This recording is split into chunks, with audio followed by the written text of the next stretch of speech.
Hello साथियों, स्वागत है आप सभी का हमारे चैनल पर। तो साथियों, आज की क्लास में हम बिहार बोर्ड जो है एग्ज़ाम 2025 के लिए क्लास 12 साइकोलॉजी यानी कि मनोविज्ञान की शुरुआत करेंगे। मनोविज्ञान का जो है लेसन 1 यानी कि अध्याय नंबर 1 जिसका नाम है मनोवैज्ञानिक गुणों में विभिन्नताएँ, इस चैप्टर की शुरुआत करेंगे और इस चैप्टर का डिज़ाइन हम आप लोगों के लिए इस तरह से किए हैं, जिस तरह से एग्ज़ाम में अगर क्वेश्चन पूछे आप लोग लिख सकते हैं, इस तरह से हम आप लोगों के लिए जो है इस चैप्टर को बनाए हैं, ठीक है? और इसका जो है पीडीएफ भी आप लोग को वीडियो के डिस्क्रिप्शन लिंक पे मिल जाएगा, वहाँ से आप लोग इसका पीडीएफ डाउनलोड कर लीजिएगा। पीडीएफ डाउनलोड कर लीजिएगा, लेकिन अभी से जो है साइकोलॉजी का जो शुरुआत कर रहे हैं, तो आप लोग जो है नोट्स कॉपी भी जो है बनाते हुए चलिएगा, ठीक है? नोट्स से कॉपी बनाते हुए चलिएगा, पीडीएफ डाउनलोड करके पीडीएफ से नोट्स कॉपी बनाकर चलिएगा, ठीक है? और अभी से शुरुआत किए हैं, अगर आप लोग अभी से जो है हमारे साथ जुड़ते हैं, तो आप लोग को एग्ज़ाम में जो है साइकोलॉजी में जो है कोई भी जो है परेशानी नहीं हो सकते हैं, ठीक है? तो देखिए, सबसे पहले समझेंगे मनोविज्ञान। मनोविज्ञान क्या होता है? साइकोलॉजी क्या होता है? तो देखो, कभी-कभी जो है इसका परिभाषा भी एग्ज़ाम में पूछ लिया जाता है। इसका परिभाषा बेसिक बात है, लेकिन कभी-कभी एग्ज़ाम में इसका परिभाषा भी पूछ लेता है, इसलिए इसका परिभाषा भी थोड़ा जानिए, ठीक है? तो देखिए, साइकोलॉजी जो है अंग्रेजी भाषा के 2 शब्दों से मिलकर बना है, ठीक है? साइकोलॉजी ऑब्जेक्टिव में पूछ लिया जाता है कि साइकोलॉजी किन-किन शब्दों से मिलकर बना होता है? तो देखिए 2 शब्दों से मिलकर बना होता है, एक होता है साइको और दूसरा होता है लोगस, ठीक है? और देखिए, साइको का अर्थ होता है आत्मा और लोगस का अर्थ होता है अध्ययन, ठीक है? साइको का अर्थ क्या होता है? साइको का अर्थ होता है आत्मा और लोगस का अर्थ होता है अध्ययन। तो इस प्रकार जो है अर्थात आत्मा का अध्ययन करना ही क्या कहलाता है? मनोविज्ञान कहलाता है, साइकोलॉजी कहलाता है, ठीक है? तो साइकोलॉजी की परिभाषा याद रखिएगा कि साइकोलॉजी अंग्रेजी भाषा के 2 शब्दों से मिलकर बना है, साइको प्लस लोगस। उसके बाद देखिए साइको का अर्थ होता है आत्मा और लोगस का अर्थ होता है अध्ययन करना, अर्थात जो है आत्मा का अध्ययन करना ही क्या कहलाता है? मनोविज्ञान यानी कि साइकोलॉजी कहलाता है, ठीक है? तो देखिए इसमें पढ़ेंगे कि मनोवैज्ञानिक यानी कि जो है मनोवैज्ञानिक जो व्यक्ति का जो गुण होता है, उसके गुण में क्या-क्या भिन्नता होता है, तो इन सभी बातों को जो है इस चैप्टर में समझेंगे और इस चैप्टर को बारीकी से पढ़िएगा तब समझ में आएगा और आप लोग एग्ज़ाम में लिख सकते हैं। अगर ध्यान से नहीं पढ़िएगा और ध्यान से अगर आप लोग को जो है डिज़ाइन करके अगर उस तरह से नहीं बताया जाए तो चैप्टर पढ़ा देंगे लेकिन आप लोग को याद नहीं होगा और कुछ एग्ज़ाम में नहीं लिख सकते हैं, ठीक है? लेकिन हम इस तरह से डिज़ाइन किए हैं कि अगर जिस तरह से क्वेश्चन बताते हुए चलेंगे, अगर उसी तरह से क्वेश्चन आप लोग को एग्ज़ाम में मिलेगा और आप लोग निश्चित रूप से लिख सकते हैं। जैसे देखिए 2023 में जो है 2023 का जो सेशन था उसमें क्वेश्चन पूछा था बुद्धि क्या है, ठीक है? और बुद्धि की परिभाषा बार-बार पूछ लेता है। तो देखिए बुद्धि क्या होता है, तो इसका परिभाषा थोड़ा समझिए। देखिए किसी व्यक्ति की सोचने, समझने, सीखने तथा समस्याओं को हल करने की क्षमता को बुद्धि कहते हैं। कि कोई भी व्यक्ति को क्या होता है, किसी भी व्यक्ति को जो है सोचने और समझने और किसी किसी भी प्रश्न को सीखने, किसी काम को सीखने की और कोई भी समस्या को हल करने की जो क्षमता होती है, उसी को क्या कहते हैं? बुद्धि कहते हैं। तो इसी सब के आधार पर जो है सोचने, समझने और जो है सीखने और समस्याओं को हल करने के आधार पर ही हमको पता चलता है कि कौन से व्यक्ति जो है कितना इंटेलिजेंट है, कितना तेज़ है। इससे पता चलता है कि उसके पास बुद्धि अधिक है, जिसका सोचने समझने की क्षमता अधिक रहता है, उसके पास बुद्धि भी अधिक रहता है, जिसके पास सोचने समझने की क्षमता कम रहता है, उसके पास इस तरह से माना जाता है कि उसके पास बुद्धि भी क्या है? कम है, ठीक है? तो बुद्धि की परिभाषा सरल परिभाषा आप लोग को बताए हैं, पूरा आसान परिभाषा, ठीक है? और आप लोग को निश्चित रूप से याद हो जाएगा कि किसी व्यक्ति की इस सोचने, समझने, सीखने तथा समस्याओं को हल करने की क्षमता को ही क्या कहते हैं? बुद्धि कहते हैं। देखिए बुद्धि का उपयोग करके मानव जो है बुद्धि का उपयोग करके मानव अपने जीवन में सुधार लाता है। सही बात है। बुद्धि का उपयोग करके क्या? मानव अपने जीवन में क्या करता है? सुधार लाता है और अपने कार्य को आसान बनाता है। किसी भी काम को क्या करते हैं? मानव जो है बुद्धि के प्रयोग करके अपने कार्य को आसान बनाता है, जीवन में सुधार लाता है और कार्य को आसान बनाता है। ठीक है? याद रखिएगा, बुद्धि का उपयोग करके क्या करता है? मानव अपने जीवन में सुधार लाता है। ठीक है? और अपने कार्य को कोई भी काम को बुद्धि के द्वारा क्या कर लेते हैं? आसान बनाते हैं। ठीक है? जैसे पहले के समय हम देखते देखते होंगे जो है खेतों में सिंचाई करने के लिए जो है राहट का प्रयोग करते थे, राहट का जिसको जो है मानव इसको स्वयं चलाते थे हाथ से। लेकिन अभी के समय में खेतों की सिंचाई करने के लिए क्या विभिन्न तरह के यांत्रिक मशीन का प्रयोग किया जाता है। क्या हुआ कि मानव अपने जीवन में क्या लाया है? सुधार लाया है और कार्य क्या हुआ उससे काम भी क्या हो चुका है? आसान हो चुका है, ठीक है? अब देखिए विभिन्न वैज्ञानिकों विभिन्न वैज्ञानिकों द्वारा दी गई बुद्धि की मुख्य परिभाषा। देखिए यहाँ से ऑब्जेक्टिव क्वेश्चन और 2 नंबर सब्जेक्टिव क्वेश्चन में पूछ लिया जाता है, इसलिए इन सभी को आप लोग को याद रखना होगा। जो मनोवैज्ञानिक थे उन्होंने बुद्धि का अलग-अलग परिभाषा दिया। तो एनसीईआरटी का जो डाटा दिया हुआ रहेगा उसको तो आप लोग को निश्चित रूप से पढ़ना पड़ेगा और देखिए बारीकी से सॉरी, तो देखिए बारीकी से ध्यान देकर पढ़िएगा, 2-4 बार पढ़िएगा तो निश्चित रूप से याद हो जाएगा, ठीक है? तो देखिए स्टर्न के अनुसार बुद्धि क्या होता है? तो एग्ज़ाम में पूछ लिया जाएगा कि स्टर्न के अनुसार बुद्धि को परिभाषित कीजिए। तो देखिए स्टर्न के अनुसार बुद्धि क्या होता है? तो देखिए स्टर्न के अनुसार बुद्धि एक सामान्य योग्यता होता है। सामान्य क्या होता है? योग्यता होता है जिसके द्वारा व्यक्ति नई परिस्थितियों में अपने विचारों को जानबूझकर समायोजित कर लेता है, ठीक है?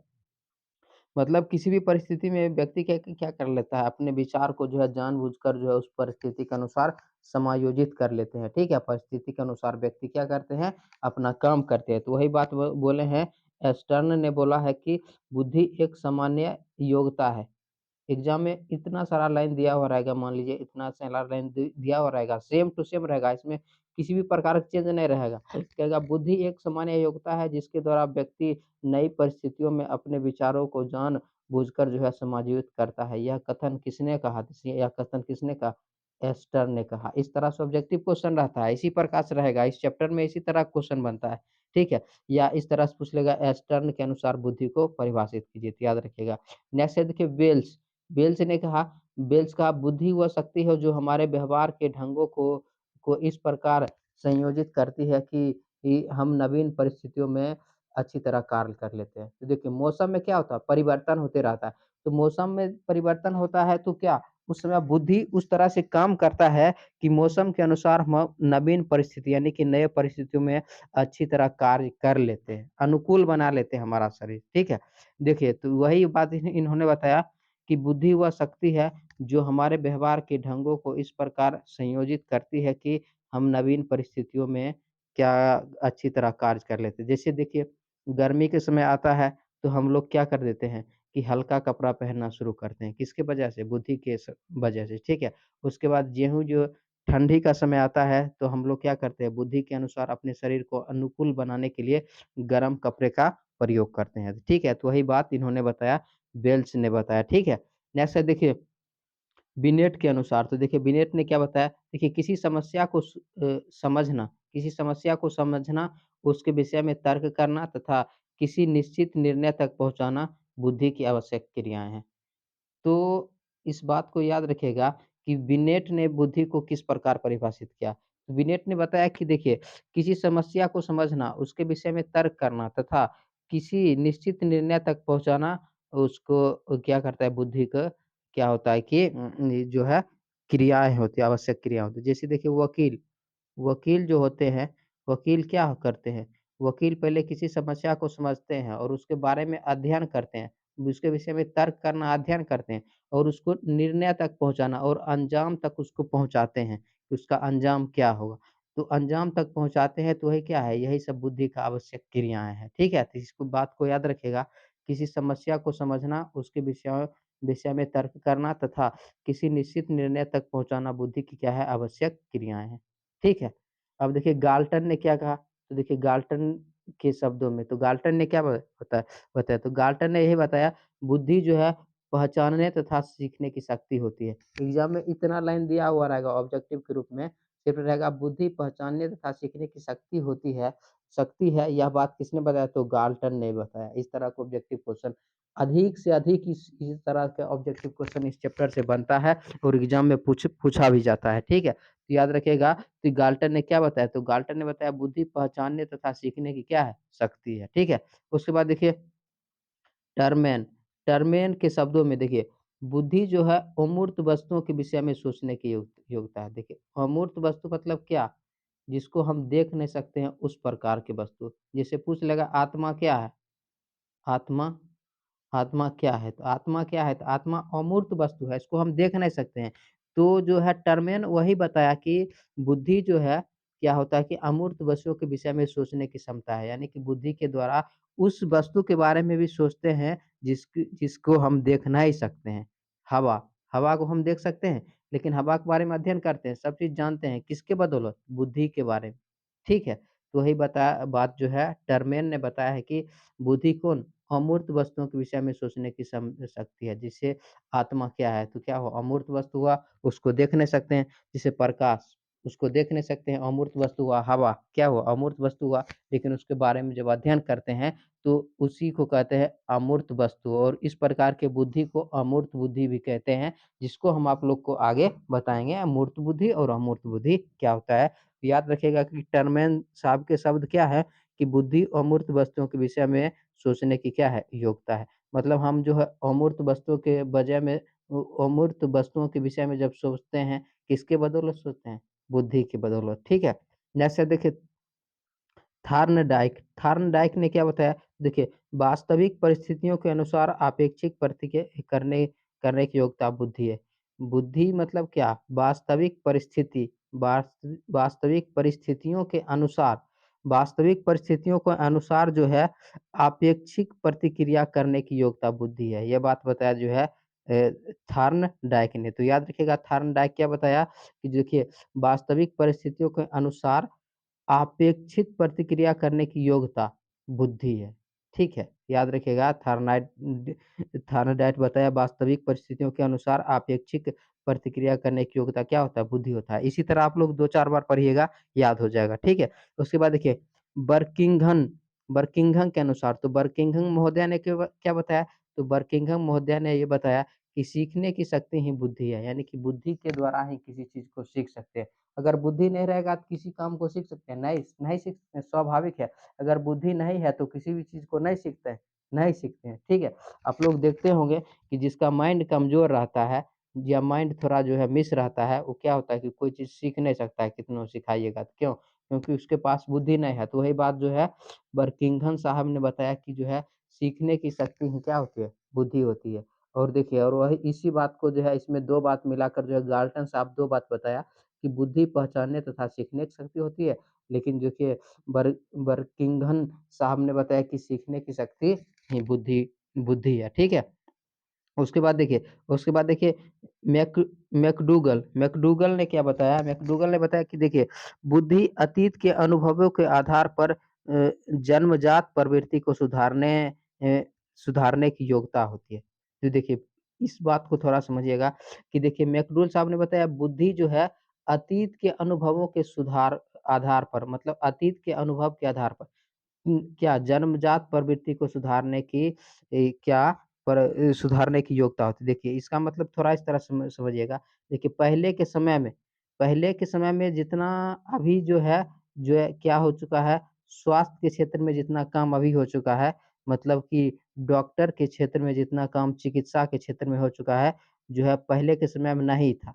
तो पहले के समय में नहीं था तो क्या होता कि अधिकांश बच्चे या व्यक्ति जो है क्या होते थे रोग से के कारण मर जाते थे। लेकिन क्या हुआ कि बुद्धि के द्वारा उस जो है क्या होते थे, बुद्धि के अनुभव से क्या हुआ, बुद्धि जो है अतीत के अनुभव हो, तो अतीत के अनुभव करके जो है, जो जन्मजात जो प्रवृत्ति के क्या हुआ सुधारने की योग्यता है। लेकिन अभी क्या हो चुका, देखिए पहले के समय में होता था कि अगर हॉस्पिटल में बच्चे को जन्म होता था, तो उसमें से क्या मतलब जो है क्या होता था कि देखिए 50% बच्चे को जो है मतलब 50% चांस होता था कि ये जीवित रहेगा, 50% चांस रहता था ये मर जाएगा। लेकिन अभी के समय में 90% जो है चांस होता है कि बच्चे क्या हो गए, जीवित हो गए। किसके बदौलत? बुद्धि के बदौलत। क्योंकि बुद्धि क्या करता है, अतीत का अनुभव किया और जन्मजात जो प्रवृत्ति को क्या कर दिया, सुधार ला दिया। ठीक है? तो वही है, ठीक है? तो नेक्स्ट है देखिए, नेक्स्ट क्वेश्चन है देखिए, तो इस सभी जो है इन 8 जो है मनोवैज्ञानिकों के बारे में याद रखिएगा, जिन्होंने जो है बुद्धि का जो है अलग-अलग जो है परिभाषा दिया है, ठीक है? इन सभी के बारे में देखिए 8 के बारे में याद रखिएगा, ठीक है? तो 8 के बारे में याद रखिएगा और आगे के देखिए क्वेश्चन है, व्यक्तिगत भिन्नता से आप क्या समझते हैं? व्यक्तिगत भिन्नता से आप क्या समझते हैं? तो देखिए व्यक्तिगत भिन्नता इसी तरह से एग्ज़ाम में लिखिएगा कि व्यक्तिगत भिन्नता क्या होता है कि प्रत्येक व्यक्ति एक-दूसरे से अलग होते हैं। प्रत्येक व्यक्ति क्या होते हैं? एक-दूसरे से अलग होते हैं। देखिए, प्रत्येक व्यक्ति एक-दूसरे से अलग होते हैं और उसके गुणों में कई प्रकार के अंतर होता है, जिसे व्यक्तिगत भिन्नता कहते हैं, ठीक है? तो परिभाषा कितना आसान है, तो परिभाषा कितना आसान है कि प्रत्येक व्यक्ति एक-दूसरे से क्या होते हैं, अलग होते हैं। प्रत्येक व्यक्ति एक-दूसरे से अलग होते हैं और उसके गुणों में कई प्रकार के अंतर होता है, जिसे क्या कहते हैं, व्यक्तिगत भिन्नता कहते हैं।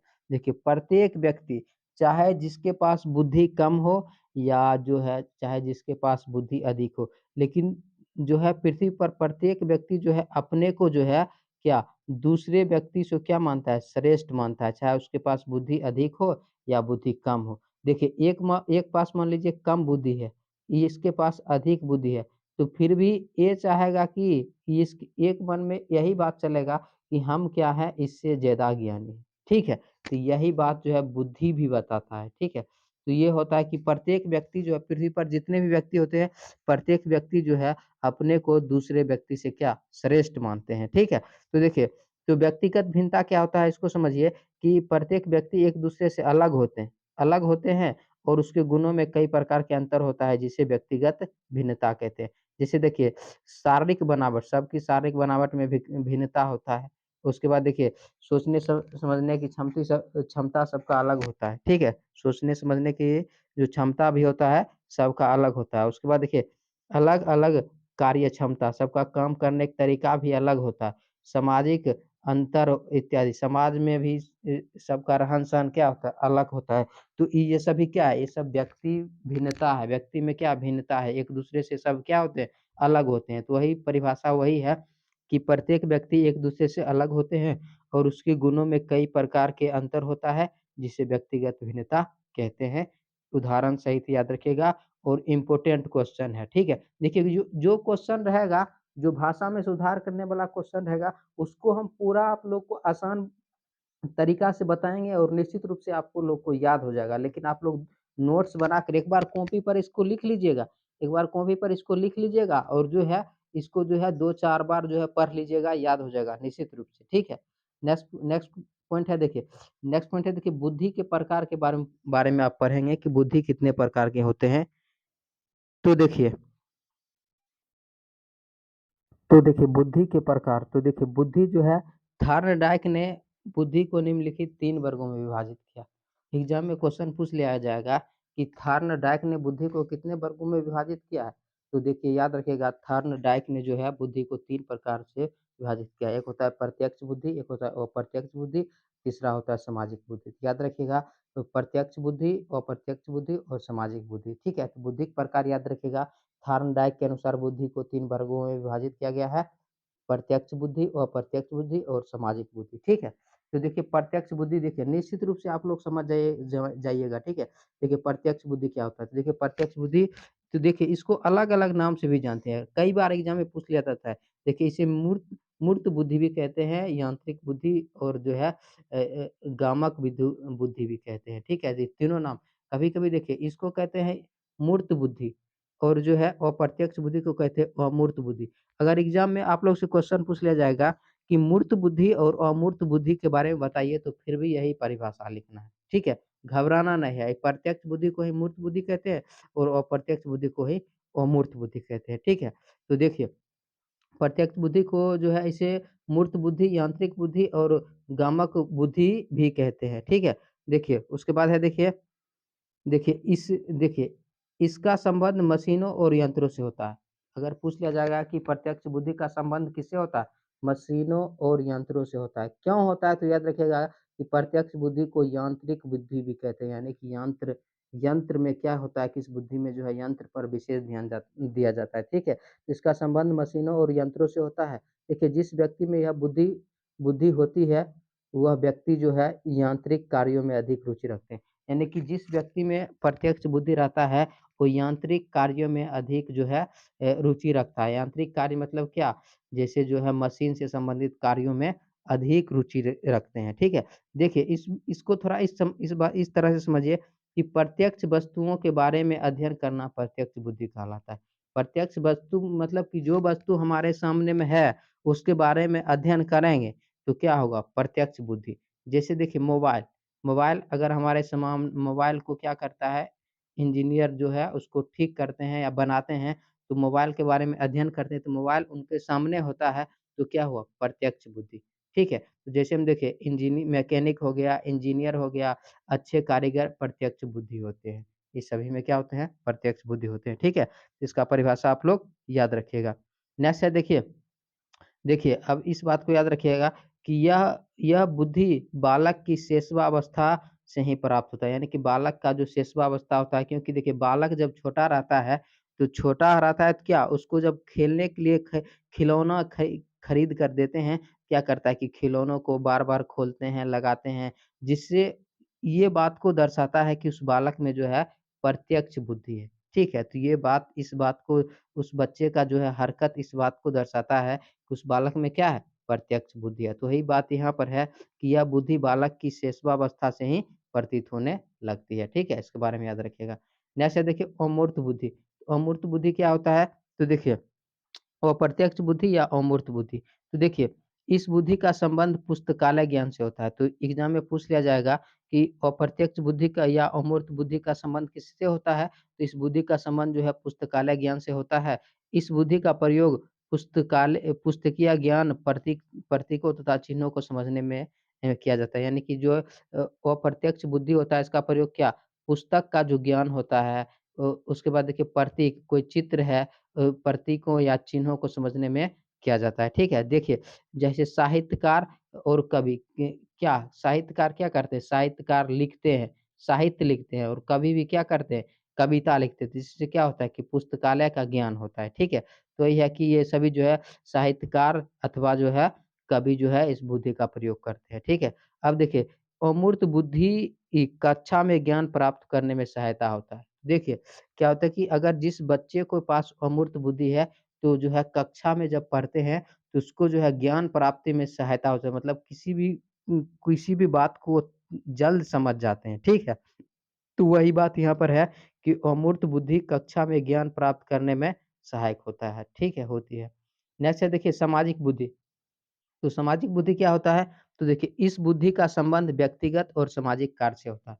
सामाजिक बुद्धि का संबंध किससे होता है? व्यक्तिगत होता है, खुद से होता है और सामाजिक कार्य से होता है। नाम है सामाजिक, ठीक है?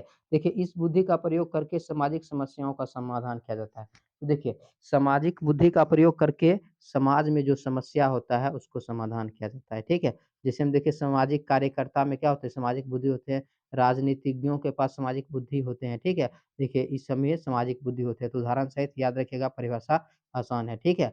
कि जो है इस बुद्धि का संबंध व्यक्तिगत और सामाजिक कार्यों से होता है, इस बुद्धि का प्रयोग करके सामाजिक समस्याओं का समाधान। देखिए इतना बात अगर आप लोग को याद नहीं है ना, तो कोई दिक्कत नहीं है, ठीक है? इतना बात याद रखिएगा वैसा बुद्धि जिसके प्रयोग करके सामाजिक समस्याओं का समाधान किया जाता है, उसे सामाजिक बुद्धि कहते हैं। वैसा बुद्धि जिसके प्रयोग करके सामाजिक समस्याओं का समाधान किया जाता है, उसे सामाजिक बुद्धि कहते हैं। जैसे में याद रखिएगा सामाजिक कार्यकर्ता क्या होता है समाज में जो समस्या होता है उसको समाधान करते हैं।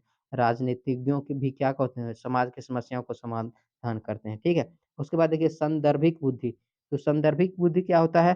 तो देखिए जब जब व्यक्ति अपने अपने दिन-प्रतिदिन के जीवन में आने वाली पर्यावरणीय आवश्यकताओं को पूरा करता है, तो उसे सांदर्भिक बुद्धि कहते हैं, ठीक है? यानी कि मौसम में जब चेंज होता है, तो उसके अनुसार क्या करते हैं, जो समस्या रहता है, उसको समाधान करते हैं। तो वही है कि जब व्यक्ति अपने दिन-प्रतिदिन जीवन में आने वाले पर्यावरण में परिवर्तन होने के कारण कारण जो पर्यावरण से संबंधित जो आवश्यकता होता है, उसको पूरा करता है, तो उसे ही सांदर्भिक बुद्धि कहते हैं। तो याद रखिएगा जब व्यक्ति अपने दिन-प्रतिदिन के जीवन में आने वाली पर्यावरणीय आवश्यकताओं को पूरा करता है, तो उसे सांदर्भिक बुद्धि कहते हैं, ठीक है?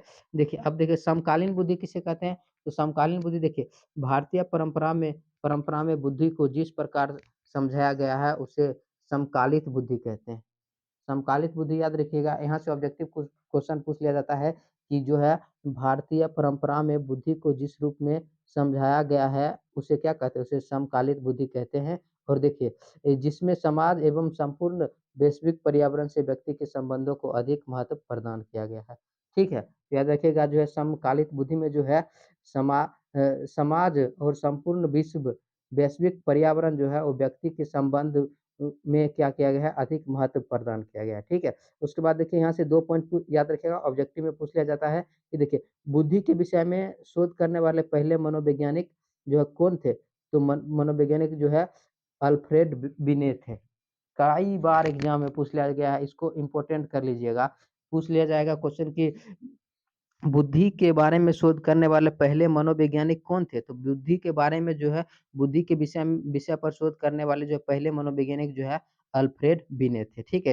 इसके बारे में याद रखिएगा। उसके बाद देखिए गोलमैन ने 1994 में संवेगात्मक बुद्धि का उल्लेख किया। तो अगर पूछ लिया जाएगा आपसे कि संवेगात्मक बुद्धि का उल्लेख किसने किया था? तो याद रखिएगा गोलमैन ने किया। कब किया? 1994 में, ठीक है? तो आज की सेशन को इतना ही तक रखेंगे। इसी तरह हम आप लोग को जो है हर एक जो है आगे के सेशन को लेकर आएँगे और निश्चित रूप से जो है समय से पहले आपका सिलेबस को खत्म कर दिया जाएगा और रिवीजन भी आप लोग को कराया जाएगा, टेस्ट भी आप लोग से लिया जाएगा। तो आप लोग नोट्स बनाते हुए चलिएगा। वीडियो पसंद है तो वीडियो को लाइक कर दीजिए, शेयर कर दीजिए और चैनल पर पहली बार है तो चैनल को सब्सक्राइब कर लीजिए। इसका जो है पीडीएफ डाउनलोड करके नोट्स बना लीजिएगा। मिलते हैं नेक्स्ट वीडियो में अगले टॉपिक के साथ। धन्यवाद।